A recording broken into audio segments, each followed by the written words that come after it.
with you today? I mean, you look like you just lost your two best friends, and that can't be true because we're just sitting right here. So. He must have left his bologna sandwich at home on the counter. I always get that face when I can't find my lunch. No. It's not that. It's this CRT thing, critical race theory. I've been hearing a lot about it, so I thought I'd look into it.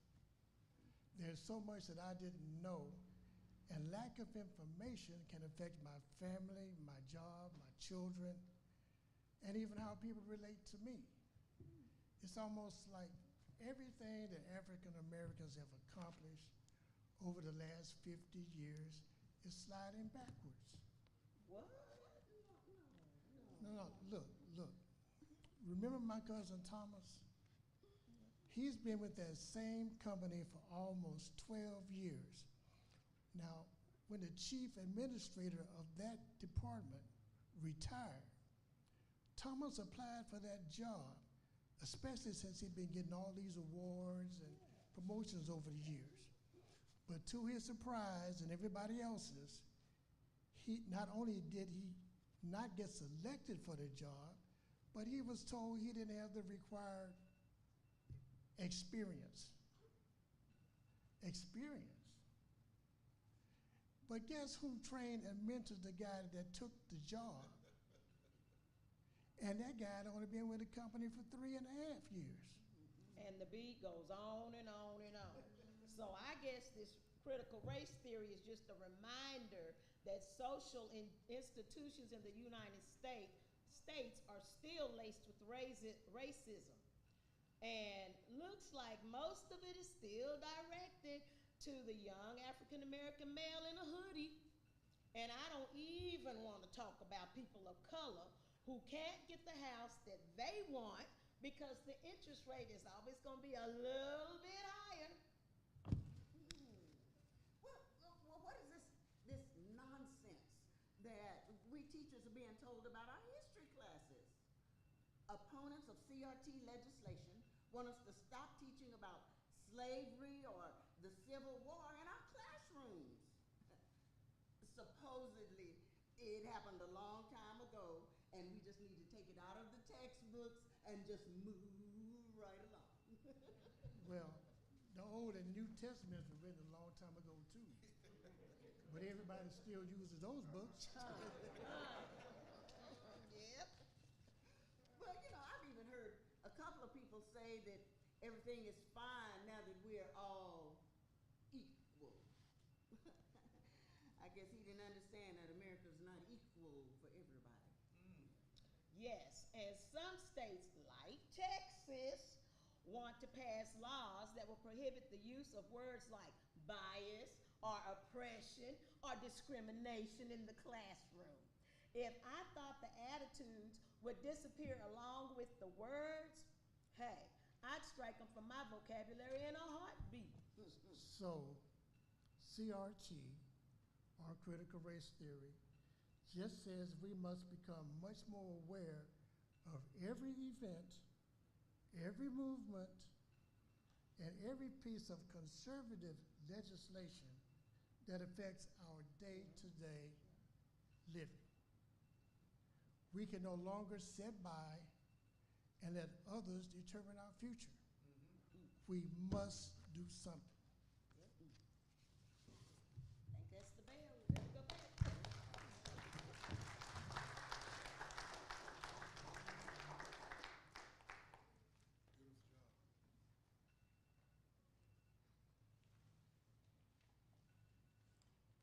Well, thank you very much to our drama ministry. Let's give them another round of applause.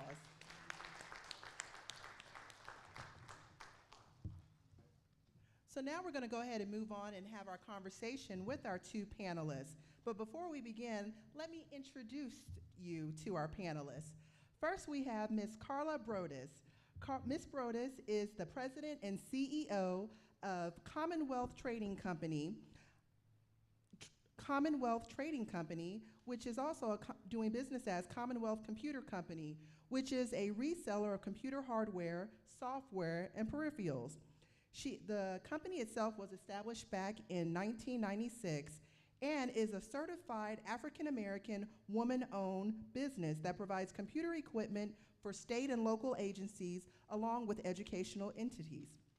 Ms. Brodus is a retired project coordinator for African American Studies and was a senior lecturer within the Race, Ethnicity, Gender Department and Interdisciplinary Learning and Teaching in the College of Education and Human Development at the University of Texas in San Antonio. She served in the Educational Academy for over 30 years in both higher education and K through 8. She has taught African American Studies, children's literature, and reading development at UTSA. And she's also been instrumental in programs there at UTSA to include the MLK Junior Day, UTSA MLK Junior Scholarship, as well as the MLK Junior March. She has presented workshops on the importance of African American studies in schools, as well as for educators and community. She was, the African American Studies Site Coordinator for Ethnic Studies Mellon Grant at UTSA. She's recently retired from UTSA this year. She's a proud member of the Alpha Tau Omega chapter of Alpha Kappa Alpha, but we still like her. Just kidding, just kidding, said the Delta, but we still like her, we do. And she's also a proud member of St. Paul United Methodist Church. Please let's welcome Ms. Carla Brodus.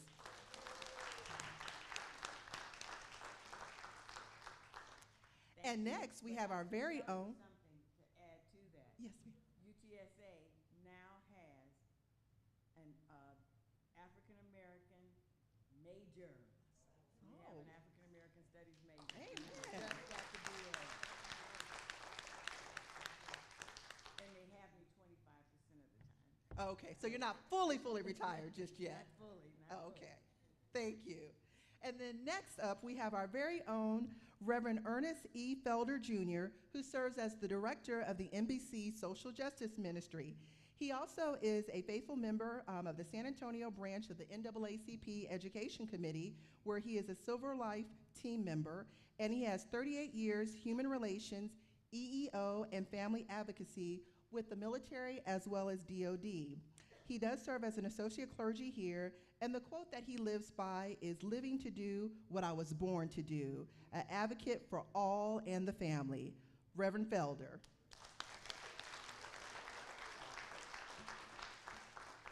So I'm going to serve also as your moderator, and so we have some questions we're going to ask the panelists, and then there's going to be time for the audience to ask questions as well. So starting off with both the video that we saw as well as the drama ministry that just took place, and we'll start with you, Ms. Brodus, what do you think we need to know about the critical race theory? For one, I think that the critical race theory got meshed into the 1619 project. And because we had some brilliant black people who learned that the first Africans were brought in as slaves in 1619, not when they thought they were brought here in 1776. We were here as slaves way before the books say it. Because that caused a little jolt in the history, that started the critical race theory issue to begin and just bloom up, because we then started questioning the historical books and the information that we were told. And when people start questioning things, those people that want us to go back to 1776 and not look at 1619 want us to shut up. So they went through all kinds of changes and are still going through it to get us quiet. I like, first of all, good evening, everybody. And I like to thank especially Pastor Daly for allowing us to be creative, innovative in how we present and deal with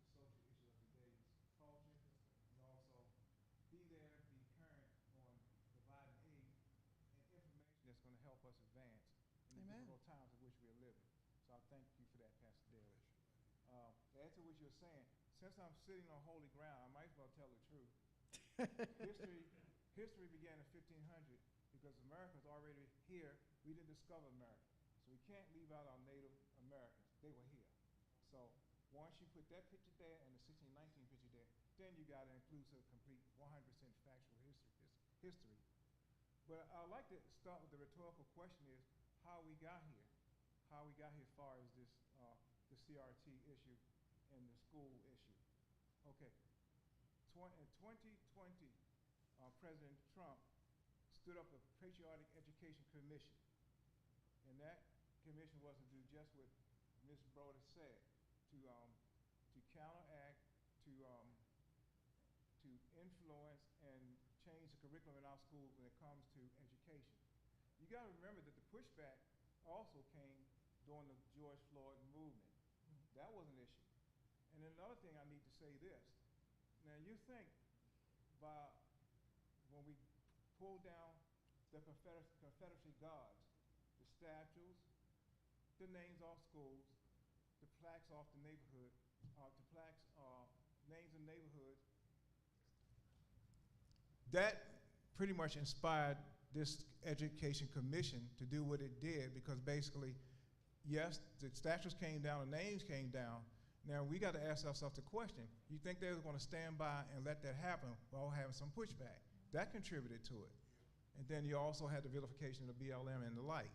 So there were steps, and these steps were planned and purposed to, President Biden, when he took office in 2021, he deactivated that commission. The next step, that commission did not die because they took the plan to the second White House in Florida, kept the plans alive through the extreme conservative groups.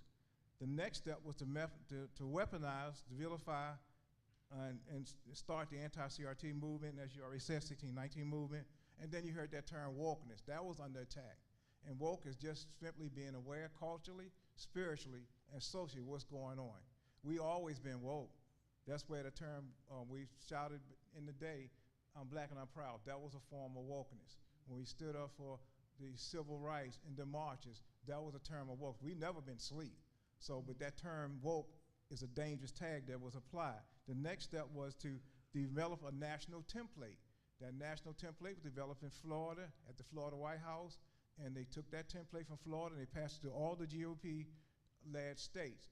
And so that's why we're sitting here tonight, because that templated plan is landed in Texas to attack public education and non-white parents and the bans and anti-CRT bans and parental rights bill to prevent any form of inclusionary education. Here's a subject that is going to touch. We're not talking just library books. You're talking about English, math, civics, arts, social studies, arts. So it's going to affect the whole curriculum. Now, Texas have not felt the full effects yet, but wait till next school year, that 2022-23 school year. Everything is in place. The next step, as I already said, the commission did not die. Okay, and so now with these policies in place, anti-CRT, and the other ban, the parental rights bill, the other plan is to infiltrate all the school board, and infiltrate all the school boards with folks that going to make sure that this agenda is carried out through the schools. And that's going to come through the Texas Education Department, TEA, TEA is an acronym, and also the Texas Education Department. And so this is where we are now. The school board members already school boards all across Texas already been infiltrated by members that believe the theories, and as y'all saw this week, white replacement theory, that's what they're pretty much moving on. The next step is they are voting out and voting in all the folks that's going to populate these school boards. And so what that allows us to realize, we got to wake up and be involved at the school board levels. Be at the school meetings, voice your concerns, also become members of the school board, be active on the school board. When they have meetings, be there to monitor what's going on, what curriculums they are planning. And as these school boards, their job is to screen, to eliminate anything they deem to be dangerous or unsafe for for the white students, as you already pointed out. So we cannot afford to be asleep. So our voting is power, not just voting just every 4 years, not just voting just at the 2-year election, but the school boards. The school boards wield mighty power. They have much power in deciding on what is taught in the curriculums in our school. And so if the people of color, the civil rights, the social activist folks are not there to monitor what's going on, it seems like overnight when we get up, things have changed. So we got to really be active and get involved with that. So voting is key. We cannot afford to be asleep when it comes to voting. And we got to be there as a voice, and we got to vote again in the national, state, and local levels. But yes, hit the school boards, because this is where our children spend 75% of their time Monday through Friday at being educated. Okay. Thank you, Reverend Felder. Yes. Very good. And speaking of voting, we're going to hear more information a little later from Sister Yolanda Turner in regards to just the importance of voting. For our next question, I'll go ahead and start with you, Reverend Felder. Why do you feel that what are some of the public misinformation concerning CRT? Basically, it's pretty much going to cause the white children shame, to make them feel guilty, and to make them feel less than. That's not true, because the real purpose of CRT is just to do the opposite, to give them socialization skills, to give them human relation skills, how to work with and understand people that don't look like them. And it also, CRT promotes the interracial dialogue. So we, through books, through education, through field trips, all the children will learn about all the children. Because the truth be told, even before this came down with the parental rights bill, anti-CRT ban, the school was already deficient in African American studies, human relation. How I know that? Because African American children still populate and has the highest numbers of expulsions, suspensions. They're not being pipelined into those programs, that accelerated programs, to help guide them into a career path. The career path they're guided into is a pipeline to the prison, through the juvenile justice, through these contracted juvenile facilities. And these juvenile facilities make much money off the backs of our sons and daughters. Millions of dollars, CEOs. And so, as you read the newspaper across the country, especially for the last year or so, because of this WRT and all the stuff that's going on, they went absolutely crazy, the stuff that they're doing to students of color. They're cutting of the hair, banning them from graduating because their appearance don't appear to meet school policies, which the kids don't really understand. The policy is what they want it to be on that particular day. Kids in sports competition, because their body physique is a little different, a little shapely. They are put out of the swimming competition because they don't meet the standards of status quo, on and on and on. Knees on the neck of 12-year-old children, 6-year-old children being handcuffed. This is reality. Just do some surfing.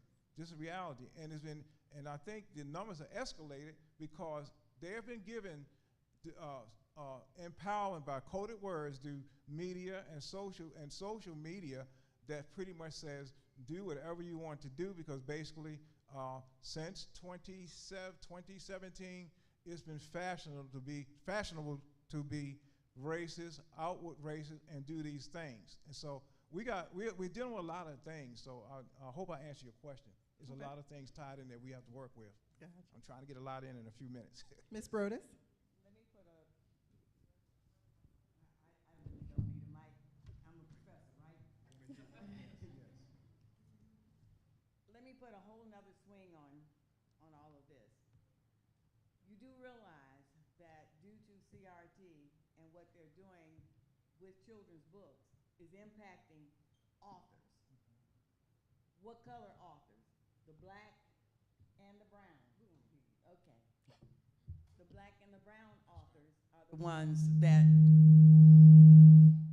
are going to be impacted from all of this.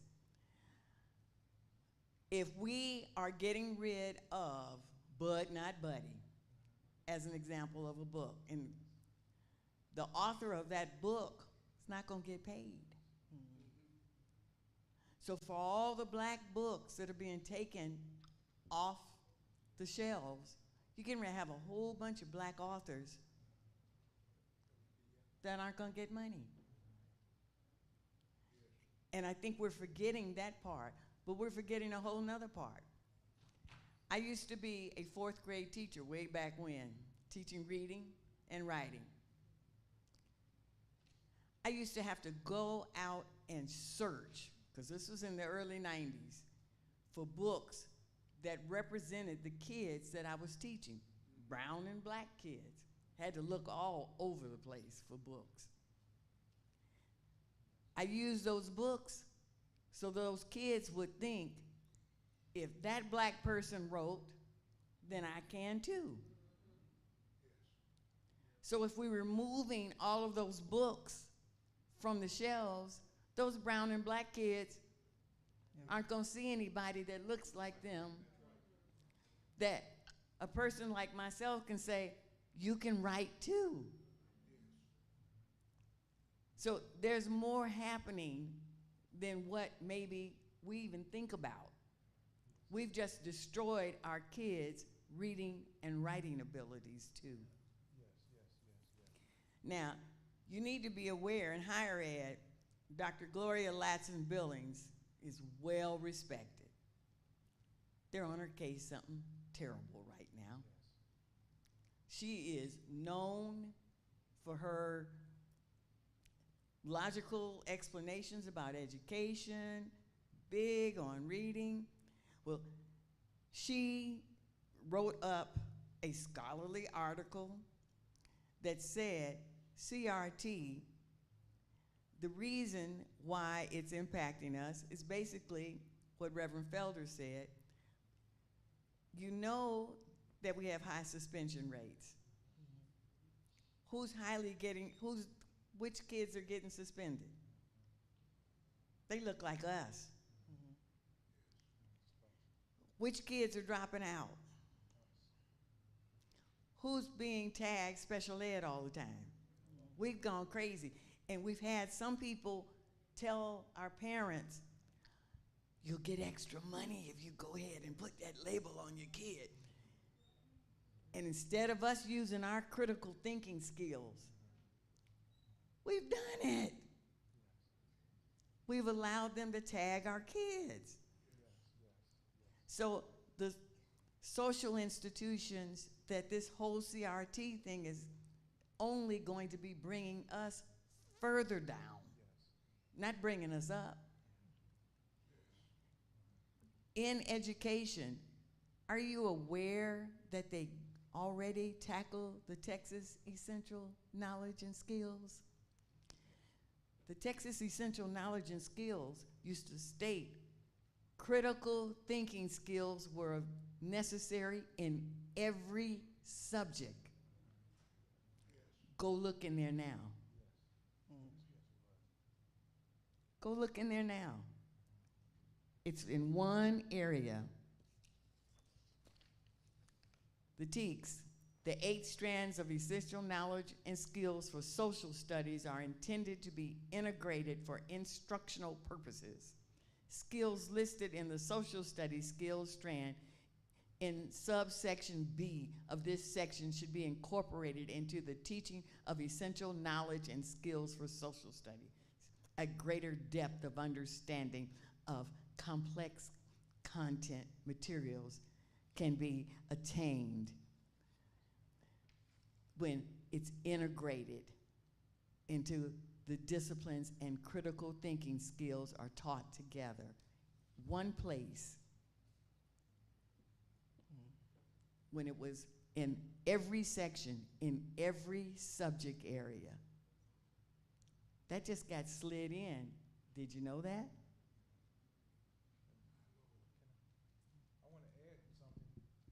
next step is privatization and charter schools. Just on yesterday, our Texas leadership was meeting and engaged in conversation to support vouchers for charter and private schools. And they asked them where they're going to get the money from. They're going to take it from the public school fund. That's the next step. So after you've gutted the curriculum and scrubbed it and scrubbed it with bleach to make sure that it's non-inclusive, the next step is now just take money that's already problematic and reroute it to schools. And the thing about this, legislatures that are making these rules, their own children don't even go to these public schools. See? So there's no good motive or good intent behind all of this thing. This school has been made a political platform because the schools had problems, but not of this magnitude. It never had a problem with as far as the curriculum. It had to be improved, but it wasn't to the point where is it so extreme that we got to stoke white fear in the parents to get them to the voting polls. That's what it's all about. They could care less whether the public schools survive or not. It's all about political points, and that's a sad thing. That's a sad thing. Thank you both. I'm going to ask the last question and then give an opportunity for an audience member to ask a question. But as we've been talking a lot about our students, we also know that our educators are being affected as well. So how would you advise educators to creatively include anti-racism tools, basic civility, as well as inclusive social skills with this current restrictive Texas law and policies that's in place? Well, having been one of the instructors in the teacher education program at UTSA, I would tell them, okay, so they're coming up with all these issues with the fictional characters. We'll just use a lot of nonfiction. We'll just use a lot of nonfiction, and we'll use the nonfiction books for you to then write your own stories, the fictional ones. So we're going to use their data, and then we'll just switch it over however we like. That's what I would tell them. Okay. But now, and that's what I have told them. The other thing, I would tell them to make sure that when they're talking to parents, when parents are starting to freak out over a book, first thing you need to ask some of these people, because I would love to ask some of these legislators, did you even read it? Because many of the people who are fussing about the content in a book, they've never even read the books. I'd like to ask, did you read Bud Not Buddy? If you didn't read Bud Not Buddy, then you don't need Bud Not Buddy coming off the shelf. So I would tell the students and the teachers, make sure that you read every book before you hand it to the kids. You yourself need to read it. That way you can build up your arguments when somebody comes to tell you that something's wrong with it. But if you don't take the time to read it, then you can't argue. I have to tell you this too. I would present it no matter who was in my class. Because when I taught Black Lives Matter at UTSA, it was not the black students that brought in the guest speakers that they wanted to really charge the class up. D. Ray McKissick, who's one of the big-time fellows in Black Lives Matter, it was a brown student that was buddies with him that had gotten all involved in Black Lives Matter. So I would use the brown, the black, and the white kids and tell them, do you know any guest speakers that you could bring in? And enjoy using them in the class. Because when the university wanted to ask me about the guest speakers that I was having, the students came up with the guest speakers. The professor didn't. Use the same trick. You all are aware that the number of black educators is going down, right? I hardly, right before I went to even into black studies, and that was 5 years in African American studies. You know, I hardly had any black kids in my class. We've done a good job, black folks, of telling our kids to not go in education. We've telling our kids to go in STEM, but have you thought about you're not gonna have any black teacher telling your kid to go in STEM? We're erasing who's going to go and talk to our kids. There will hardly be any. The idea is in about 5 years, you're not going to see a one.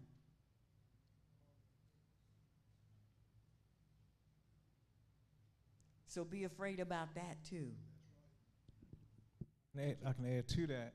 Y'all know that traditionally it's always been a collaborative effort between the educators, the teachers, and the parents to teach our kids social responsibility, cultural awareness, and human dignity. In essence, what's going on, dealing with teaching these principles or even mentoring or guiding these principles is actually being made illegal, because with these new laws, if a teacher is found to do that, they could be administratively disciplined, fired, and then also parents are authorized to sue them for doing it. That's how crazy and strange these laws are. So in essence, they are making the education process illegal. And did that make any sense to anybody here? Rhetorically, I'm just asking that, but also overly. Did that make any comment? You go send your kid to school for 7 hours to learn what? No engagement, no mentoring, manners. You already have a problem with that part. And then back to what you were saying. You ask majority of children, of people of color, what they want to be. I want to be a rapper. I want to be a gangster, this and that, because they look at the money, the popularity, et cetera. And our job is to redirect that thinking, you know, because everybody can rap. They call it spitting now, and that's back what it is, just spitting. You don't understand a thing they're saying, and don't have any value in what they're saying, but I'm going to spit for a while. And so they do that because if the schools are not programming them in the profession, put them in those career tracks that are there, and then redirecting their minds, because it would teach them that. Education is it's a lot more than educating. Those parents and counselors are actually supplemental parents while they're under their care. Exactly. So therefore, you take that out of their hand, what we're going to have, what we got now, the police, the juvenile facility, educating our kids, because all of them won't be rappers. Think about it. Thank you, thank you. Is there are there any questions from the audience? We can probably have time for one if anyone has a question. Okay. Well, moving on along with our program, that's going to conclude, and thank you both, Ms. Brodus and Reverend Felder, our Part 1, Critical Race Theory.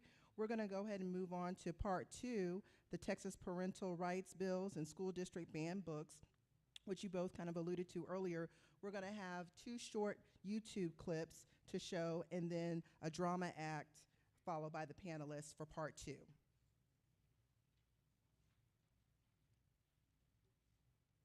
Governor Greg Abbott, meanwhile, unveiling his parental bill of rights at a public charter school in North Texas. He said it would basically make parents the decision makers for their children.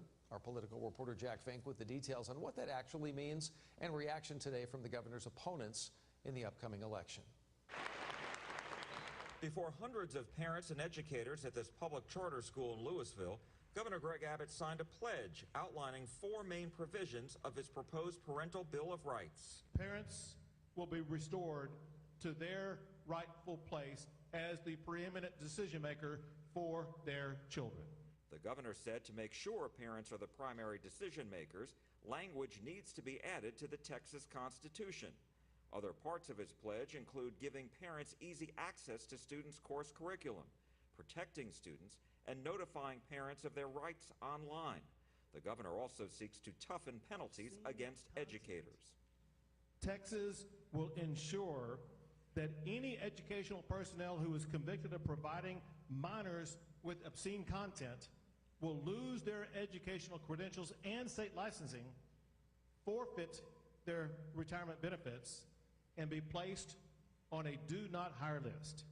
Another Republican candidate for governor, former Texas GOP Chair Allen West, criticized the governor's proposal, saying parents already have been endowed with natural and unalienable rights from the Creator God, not Governor Abbott. The presumed Democratic nominee for governor, Beto O'Rourke, said voters tell him they oppose focusing on culture war issues.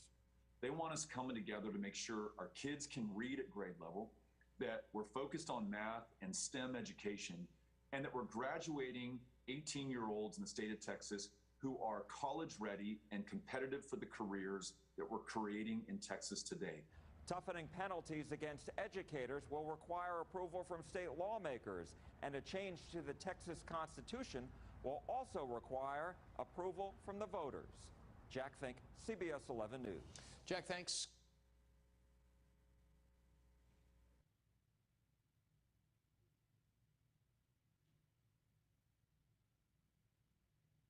Do you think the adults that banned these books have read these books? Absolutely not. No, definitely not. Absolutely not. Because I don't think a moral compass could let you ban books that say equality and loving each other. These teenagers in York, Pennsylvania are standing up to the latest example of controversy surrounding history and race that is affecting a growing number of America's public schools. The school board cannot just silence our voices. Last fall, the all-white school board of the Central York School District unanimously banned a list of educational resources. And that resource list, which has a lot of bad ideas and some books that I would definitely not want in our district. And I do not feel it's balanced, and I think it's divisive. That list includes a children's book about Rosa Parks, Malala Yousafzai's autobiography, CNN's Sesame Street Town Hall on racism. Racism? What's that? And much, much more. This is Hidden Figures. The movie was, Like from the movie? Yeah. This is the kids' version of the book from the movie. Yeah.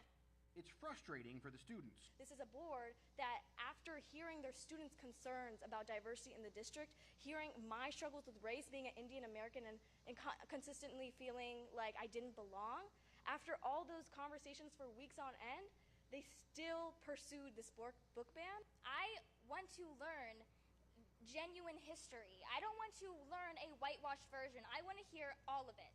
I don't want everyone to be worried about how we feel, because no one was worried about how BIPOC members of the community felt. The ban caused school librarians to pull books from shelves and is creating real fear among educators. I have to now, with this resource ban, think twice about whether or not I should or could use a James Baldwin quote as an opening for my class. There are teachers looking over their shoulders, wondering if someone's going to be at their door, darkening their door, that you said something or you mentioned something or you used something that you were not supposed to. The fact that all the banned materials are by or about people of color is just a coincidence, according to the school board president. Concerns were based on the content of the resources, not the author or topic, she said in a statement. She and the rest of the school board refused to speak on camera. She says it's not a ban. The materials are frozen while the board vets them. But the process is still ongoing after nearly a year. That suits some parents in this 82% white district just fine. I don't want my daughter growing up feeling guilty because she's white. That sentiment is spreading. At least 27 states have passed or are considering policies strictly defining what students are allowed to learn about race. One expert says the York ban is something new. Yeah, this seems pretty egregious. I mean, I can see how certain trainings or workshops that some parents take exception to seem really outside of what a history class can be expected to do. But the kind of texts that are being banned here make me feel that there is now just sort of an allergy to anything that mentions race or racism. This is about more than a book or a movie or even a curriculum, some veteran teachers say. In York, they worry it's a war on their profession. I am not an enemy of the state. That's right. I am here to take care of your babies when they walk into my classroom. And there are some I'm looking up at, but they're still babies. Boy, oh boy, Evan McMorris-Santoro joins me now. I mean, this is ridiculous. It's outrageous. Thank you for that piece. It's really great reporting. This seems really broad. What was the issue with CNN's Sesame Street Town Hall on race? Well, Don, that's the question those students in the piece were asking, parents are asking, teachers are asking, and I asked several times while I was in York. But the board refuses to talk about the specific things that they don't like with things like Elmo asking about race, or a Rosa Parks biography, or the 2017 Academy Award-winning Best Documentary feature. People who are watching this, watch this issue nationally, say this York situation could present a new front in this battle in which anything that centers non-white people, their experiences, their lives, their history, could be suspect. And they say that's a very, very scary thing to think about. Don? Yeah, let's remember, as they say, there's no systemic racism. That was sarcasm, Evan, by the way. Thank you, sir. I appreciate the reporting. So we've been talking about the hysteria over what students might be learning about race in school having real consequences. A school board in Pennsylvania banning dozens of books and media that talk about race in America. So join me now to discuss CNN political commentators Ashley Allison and Scott Jennings. Good evening to you. Scott, we love having you on to talk about these issues involving race. Maybe just for your facial expressions, I don't know. Anyway. These are valuable conversations. I'm glad you have these panels. I mean, you're brave enough to have them, and I think we ought to have them. Thank you very much. Good, and I agree with you. Well, Ashley, I want to ask you about schools again becoming the ideological battlegrounds, whether it's over masks or boogeymen of critical race theory. How much of this is really about the parents instead of the kids caught in the middle right here? Well, you know, I was reflecting on this segment, and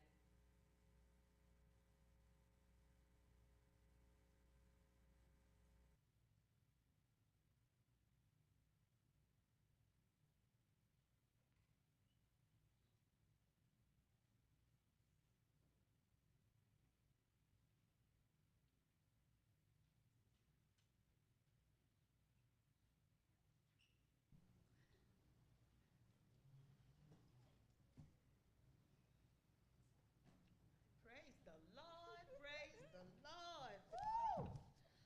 Where did this year go? The grades are in, evaluations are done. And nobody's sitting in the hall waiting to go to detention. Yep, that too. But wait a minute. What is that bright beam of light that I see down the hall? Oh my goodness. It's the light at the end of the tunnel. Oh, we made it. Oh. But seriously, I had a weird thought while I was putting some of my books away. I started wondering whether I'll even be able to use any of this material next year. A lot of books, too many books, are scheduled to be trashed. Do you remember that discussion on critical race theory that you told us about that was held at Macedonia Baptist Church? I tell you, it was really an eye-opener. It really was an eye-opener. Did you know that if some of those bills are passed that keep us from teaching our history, then how in the world will our kids know? And how will they pass it on to their kids? Ooh, those speakers were really trying to wake us up. Yep. I know what you mean. Some of us will do what we can at home, but a lot of the factual information needs to be reinforced through the textbook. point out, look, they'll get it, but parents would have to work harder to make sure that every child gets the truth in the classes. First, we need to learn more about CRT. It's been taught on a few university campuses for years, but most HBCUs aren't teaching it because right now it's only theory. Well, it may be theory to some folks, but we all know about situations where racism was a factor in a decision that was made and we just couldn't prove it. That's right. So let's agree to do what we can. None of us want to get rid of the useful school supplies, whether they are books, posters, or any other reference material. The school boards are hoping that we will just keep our mouths closed and not make any waves. But as parents, we need to go to those school board meetings and let them know where we stand on these issues. And we need to bring other parents with us so they can see that more than 2 or 3 families are interested. Right, I'm with you on that. But even more than that, my voter's registration card said, if you don't represent me and my views, I should find someone who can. That's right. It's up to us. Let's try to stay current about those issues that affect our future. If we do nothing, nothing will be done. Are you woke?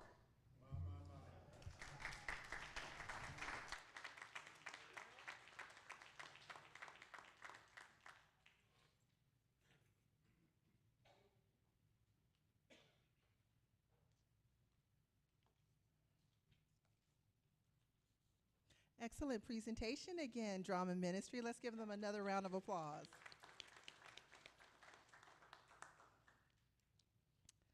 All right. During our, I was going to say intermission, but it wasn't intermission. I was teasing Reverend Felder. I'm like, Reverend Felder, you're almost getting like Pastor. You're giving me a 5 to 6 minute response on stuff. We have to kind of put it down just a little. We have a time constraint to work on, so. We'll see how he does for part 2, but we appreciate both of our panelists. They're doing an excellent, excellent job. So we're going to go ahead. 3 points in a hoop. We're going to go ahead and just ask a few questions. For Sister Brodus, we know that almost 1,700 books have been pulled from the Texas State Public School Library. How or who are making these decisions on what study or resources are deemed safe and appropriate for all students? Unfortunately, it's people that don't look like us that we voted into office. Tell me, when you had the opportunity to go to Region 20 to look at the textbooks that were on display for each academic year, how many parents walked and looked at those books that were on display on the floor that could say, I don't want this book in my child's classroom? That's always been an option, but we haven't taken them up on that option. We need to think about that.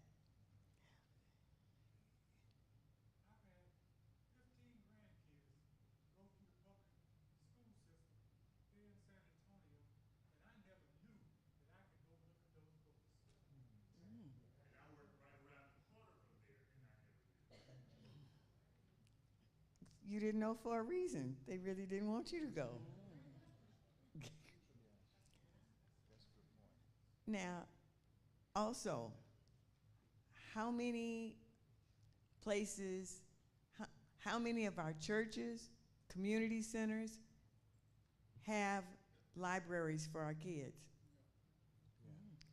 Now, I know when I set one up at the Eastside Boys and Girls Club, got books from everywhere. I begged my behind off.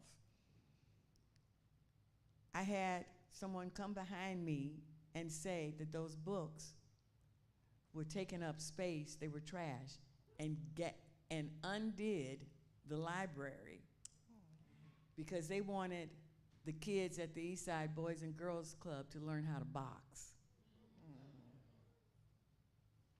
How many parents got upset that the books were gone? Didn't hear one complaint. Not one complaint. So I would say we have to have a voice. Have you gone to a school board meeting? Have you made sure to have that librarian's back? If you all were looking at the news in the last couple of days, they were showing librarians that lost their jobs because they refused to take all the banned books off the shelves. These folks lost their jobs.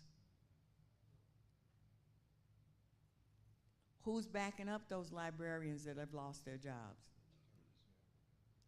The community has to do it. Thank you for that.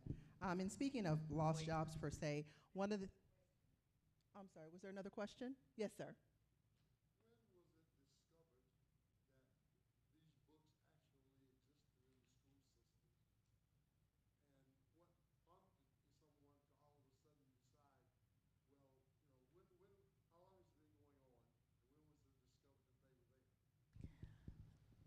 Keep in mind, this is the old assistant principal talking to you now. All you gotta do is have a parent come, put on a show about a book. Doesn't have to be parents. It can be a parent. And you have to listen to that parent, and you have to tell the librarian to remove that book, put it maybe on a back shelf where another child that has parental permission can then check that book out. That's been going on a long time. It's just that many of the parents, of the educators aren't telling the parents, have you read the book? Do you really know about the book? As you are asking for it to be removed. They're not asking the question. I can give you a good example. Entangle Makes 3. That was a book that I had a parent not want one of my student teachers to use in the classroom. And I said, what's wrong with Entangle Makes 3? It was about 2 penguins, male penguins, sitting on a doggone egg until it hatched. So finally I had to ask the parent, you do realize that the male penguins are the ones that sit on the egg, right? You did research it enough to know that, right? That's how I got the parent to be quiet. Okay. Any other questions? Okay. We have a microphone. I'm wondering if critical race theory, people who oppose it, is it the only or primary reason that they oppose it because it makes white children feel bad? More of a political thing. It allowed someone to capture some votes. It's been a political issue. So I'm wondering then, why is Huckleberry Finn still on the? Because we haven't said anything. We haven't made it a political issue. That's right.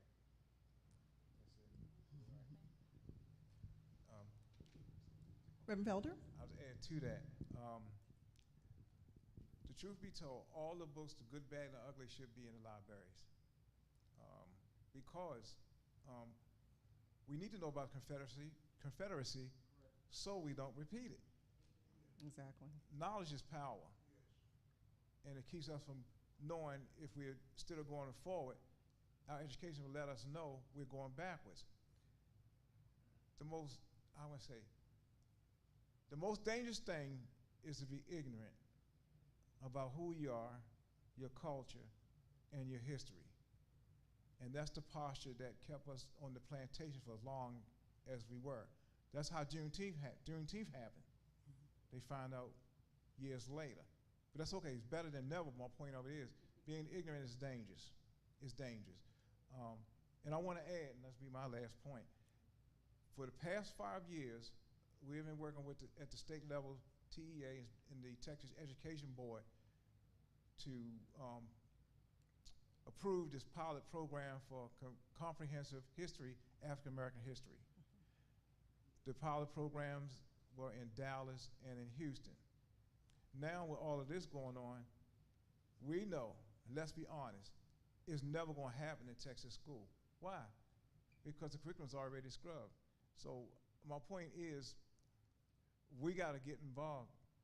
We got to infiltrate these school boards and know your rights as a parent, grandparent, and even taxpayers. You don't have to be a parent. You paying taxes to support that school district, you have a right to be at the school board to voice your opinion and censor and screen what's going on. They depend on you to stay home. They depend on you not to say anything.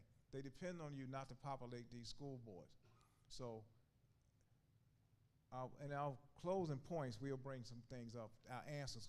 It's good to bring out all the problems, but it's even better to put the solutions on the table, and we'll do that in our closing. Any other questions? Like to make, and I get the purpose of why we're here, and I agree 100%. But I think it's also important that we strategize a way that we can incorporate the boxing, since you referenced boxing, because we would never know of Muhammad Ali if we even had a youth center where he could box, where a kid stole his bike and he went to a cop and he learned to box. So we would never know of Muhammad Ali. And in terms of the rap, we would never have Ice Cube and Dr. Dre and Jay-Z, these billionaires, because of the rap platform. So I think it's important that we strategize and not be so critical of our own art, if you will, because of that, we have these guys now who are billionaires, and they have seats at the table. And they come from the very streets where we're trying to educate our kids. So I think those are also platforms or avenues, if you will, that we can take advantage of.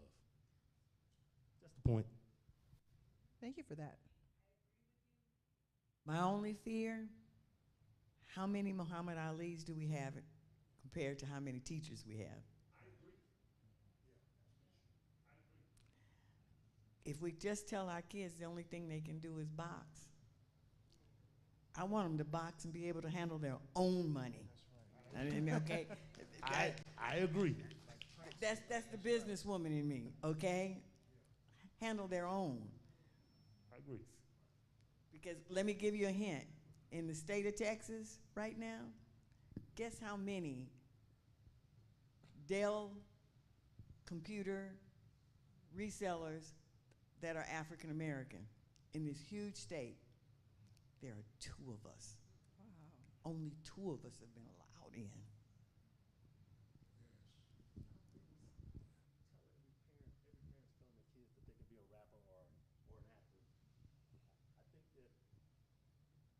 I don't think every parent is influencing their kids to be rappers and athletes. I just, you know. They're not. I hate to say it, though, the majority of our parents aren't sitting in here. No, that's true, that's true, that's true.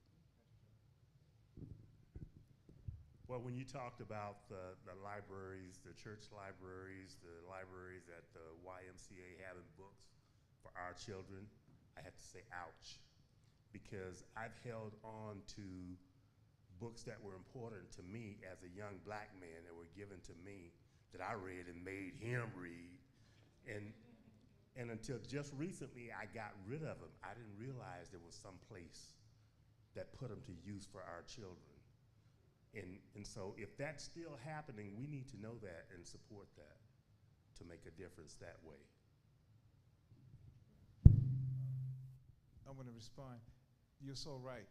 That's a stereotypical view that the other folks have of us, and that's not true, because a lot of our kids are on the right path. And you already pointed out something. If you're going to get into the rap business, learn the business side of it, because that's where we're being taken advantage of. Do the Prince thing. Do the I'm gonna say even Michael Jackson. Do the business side of it. Okay, that's my point. So a question, sir? I just have been listening to all the places are how we are failing. And one of the things is, because you start talking about school boards, I have never ever seen anywhere where the next school board election was going to be done, where the next school board meeting was going to be. I had never heard about going to look at books. We can't do anything. You were talking about ignorance. We can't do anything about this if we don't know anything about this. So how do we get this information out to the people who can do something about it? That's a good question. We need to send some, I hate to call them spies, to review the calendar of the school board. And on the calendar, they're going to have the meetings, and then disseminate that information out. They send somebody to check what we're doing. We need to do the same thing. Now, I grant you, there are some school boards, they call a meeting when they're having a special session. They give you an hour to get there, because they know that you can't get there in the hour and you can't get the information out. But generally, every school district lists all of their meetings.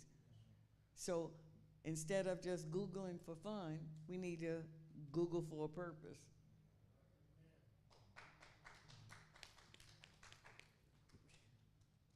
There's another question? Yesterday was the anniversary for Brown versus Board of Education. And it was a historical day because Gloria Ray was sworn in, took the oath of office as a trustee for the Alamo Community College. Critical race theory is important when we need to highlight, remembering that May 17th was an important day that overruled that separate but equal is not constitutional. And that was an educational piece for boards. So it is important that we keep knowledge flowing into our communities, but Supreme Court decisions like yesterday is something that we all need to remember. Amen. Thank you. Thank you for that. Well, we're going to go ahead and call up Sister Turner. She's going to give us information just to kind of reemphasize the importance of voting. And then followed by that, we'll have some takeaways from our panelists. Sister Turner, who serves as our co-director for the Social Justice Ministry. Let's give her a round of applause.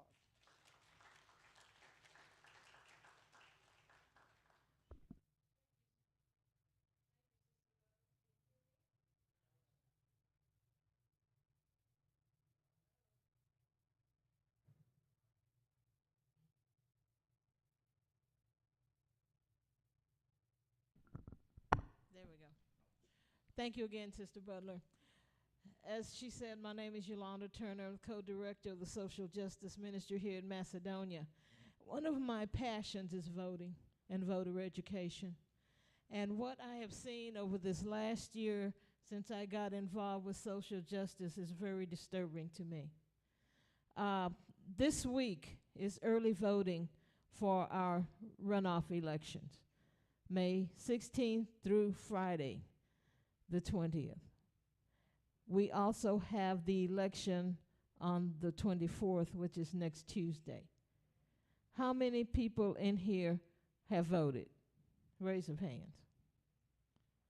Okay, we've got a few that have not.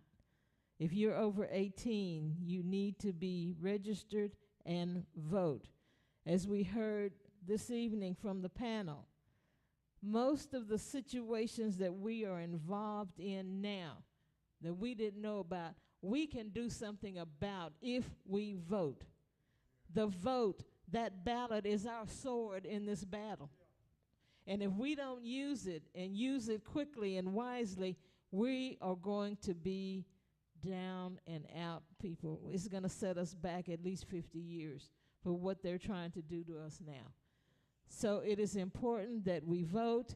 I have placed sample ballots out on the table in the annex. I have both Republican and Democrat sample ballots so that you may look at them. There's also a guide out there that shows you a summary of voting in Texas in 2022. It covers the mail-out ballot, which we have had many issues with, and a biography of the candidates who are running. So there are a few out there. If those of you who are interested, take them and look at them the next couple of days. And please, please, please go cast your vote. Stay in the know about what's going on in the San Antonio area and community.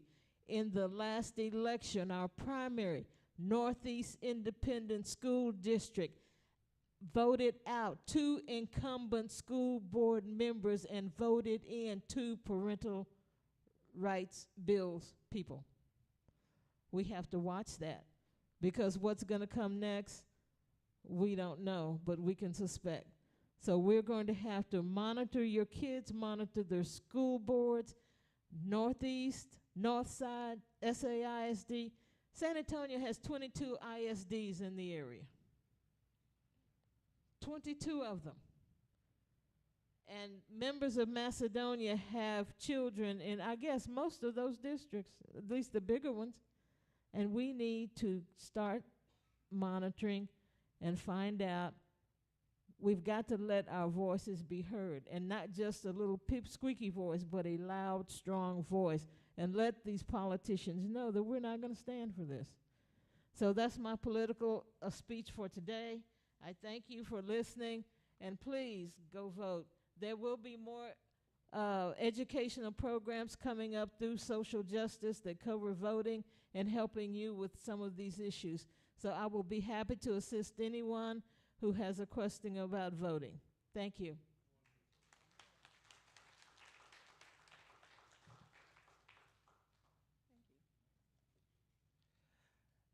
So what we're going to do now is have our takeaway. Did you have a question? I'm sorry.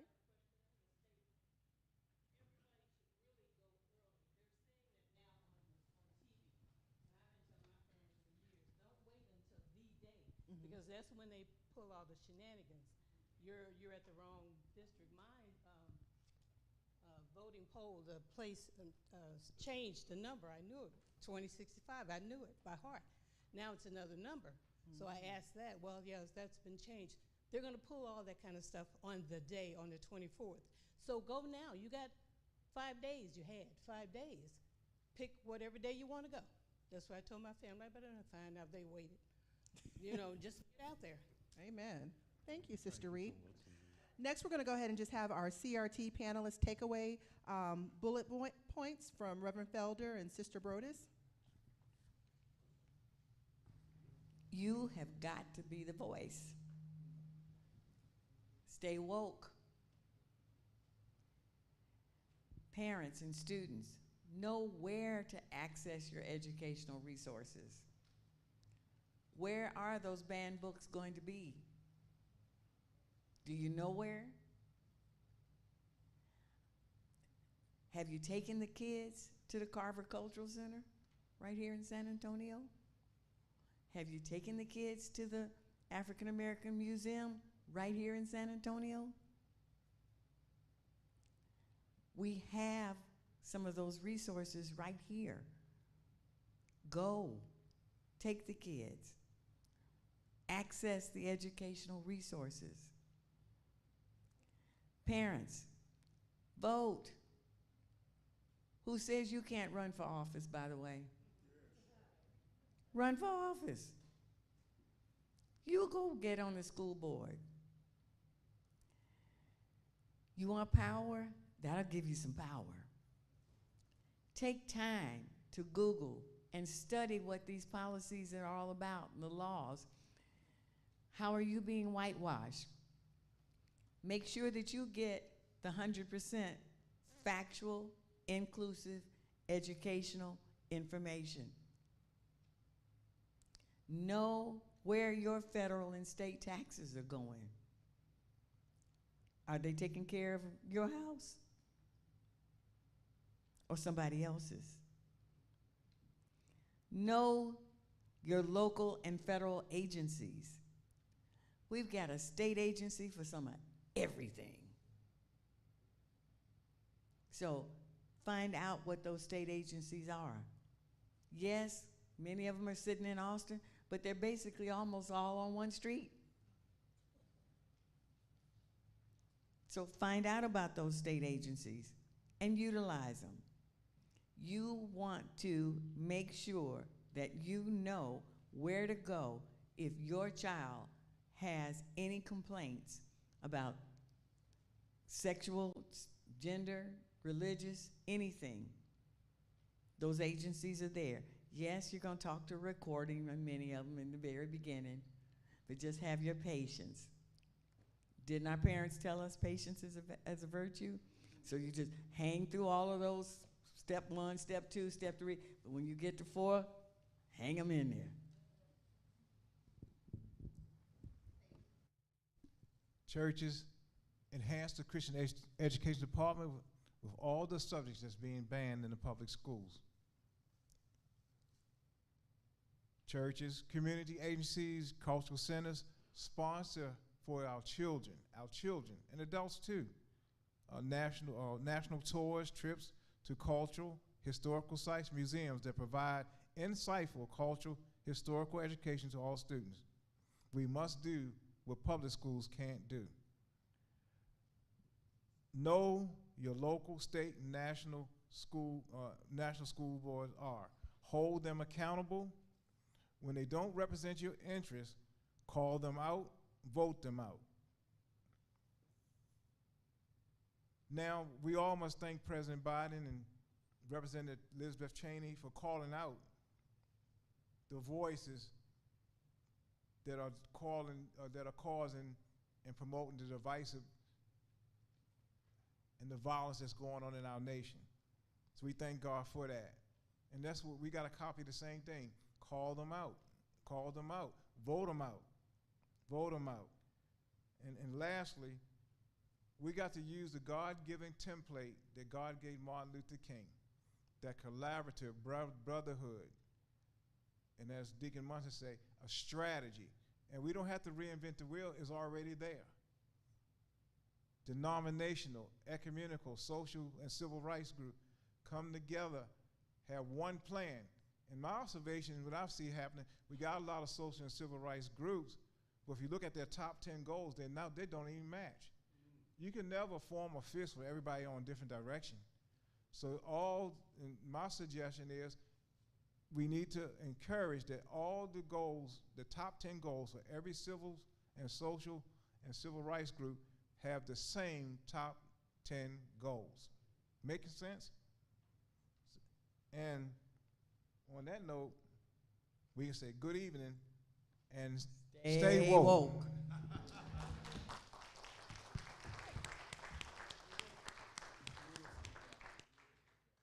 Well, thank you again, panelists. You both did an excellent job. As Pastor had mentioned during Sunday service, we may not have all the answers, but at least now it's exposed you to a little bit more information that you knew coming in about critical race theory. So again, we thank our panelists for coming out and just utilizing their resources and skill sets to inform us. Before having Pastor come up, I just want to let the audience know that we do have hearty refreshments for you in the fellowship hall. So we do encourage you, after you leave here, to go to the fellowship hall to get something to eat. And it's already packed up and It's going to be a nice hearty meal for you. And then also you'll notice there too, we have beautiful placemats that one of our members made, and those are takeaways for you talking about critical race theory. So you're more than welcome to take one with you. So Pastor Daly.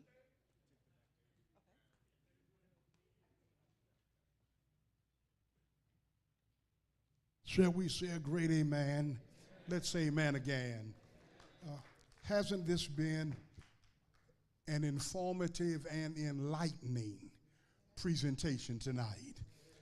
I want to thank, first of all, our social justice ministry. I want to thank them, every member of the social justice ministry, those who operated behind the scene, because it takes all of us working together. They have found their niche, and they're operating within that giftedness. Thank you, Reverend Felder. Thank you, Sister Yolanda. Thank you, our Oprah. Sister Alicia, thank you. Every member of social justice. I want to thank our panelists tonight, our own Reverend Felder and Ms. Brodus. Thank you. You were a blessing to us tonight, as Alicia indicated, that you don't know it all, but you can learn something. Yolanda talked about voting, the significance of voting. But we want to do more than just vote. We want to be educated in our voting, so we know the causes and we know the persons who support the causes that we embrace. And so you got to be educated in what we're trying to do. Thank you, Pastor Emerson, my friend of many years, your assistant pastor. Thank you for coming to support their member. Thank you, Macedonia. Thank those of you that are watching. We certainly want to thank our Cops and Metro representative. I told Isaac, man, let me go on and give you the right hand of fellowship. You coming so much, you might as well start paying your tithes. Amen. But this has been so helpful tonight. Really, it has been so helpful tonight. We can't afford to just sit back and allow people to just tell us what they want us to know. History is important. You said, thank God for this drama team. We got the three dramatists here tonight. And my goodness, the three of them, no telling what would happen. And they did a great job. And you said it, Milton, one of those situations. You said, we haven't gone away from the Old and the New Testament. We just aren't practicing it. But we haven't put that on the back burner. And selective amnesia will kill you all the time. And if you don't know what's poison, you're prone to take poison. And so you have to be educated on what's taking place. Replacement theorists. You can go down the line of what's happening. And we're going, Ms. Brodus, I moved away from an association, and I know we're streaming this right now. I was the first black moderator of an association in the city. I need not say what that is. But I moved away, moved our church. We give to some degree just so we can, if we need to raise some Hades, we will. And you can't do that if you ain't paying. Amen. So we're doing that. We're doing that. But I refuse to be actively engaged in something that would not acknowledge that Black Lives Matter. I'm talking about religious associations. And to allow them to try to tie me in a camp of saying, you're talking about an organization. No, you're talking about black people. And if you can't say that black people matter because somebody's going to lock you in, you're a part of an organization. No, black history is a part of all history. And you heard that young girl say that on there. Thank you, Ms. Brodus. Thank you for standing and doing what needs to be done. I was glad to see See you tonight, Reverend Fields. God bless you, buddy. You said something. You said, what can we do when we don't know? We can do what we're doing tonight. How do you eat an elephant? One bite at a time. And that's what we're trying to do. We're not responsible for what others are not doing, but we're going to do what we know we need to do. And hopefully others will see it and they'll catch on. This little light of mine, I'm going to let it shine. Everywhere I go, I'm just a preacher. I can't help it. I'm going to let it shine. God bless you for being here tonight. Thank you for all you've done. Let me ask my friend Pastor Emerson to close us in prayer. If you care to have any words, Pastor, and then he'll close us in prayer. You can't come here to Macedonia and not say something, even if it's prayer. Amen.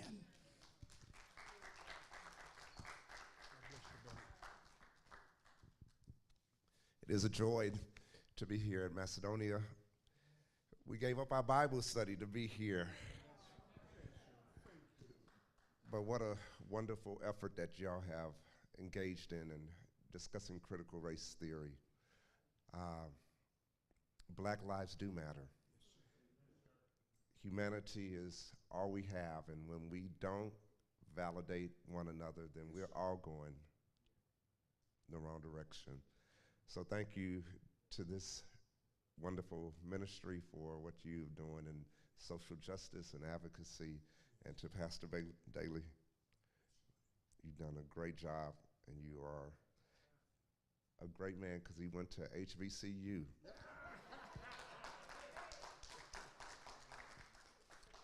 But we're ready to go from this place and offer this closing prayer and benediction as we look to God, as we look to the hills from where our help comes from. Won't you stand? God of grace and God of glory, yes, the creator of all humanity, and said it is good. The Imago Dei, in which we look into each other and see the image of God. We thank you for tonight's revelation and epiphany, and we thank you for what our ears have heard, what our hearts have felt, and what our minds have taken in. Empower us to go from this place, to make a difference wherever we go, letting our light shine into dark areas, yes, sir, illuminating places and people who are still denying the equity, the humanity of others. Yes, sir. And so now unto him who is able to keep us from falling and to keep us empowered on this journey of life. Rest, rule, and abide with us now and forevermore. We ask your blessings now upon this food that we take out to feed our physical bodies, yes, that we might do ministry in the name of Jesus. Amen.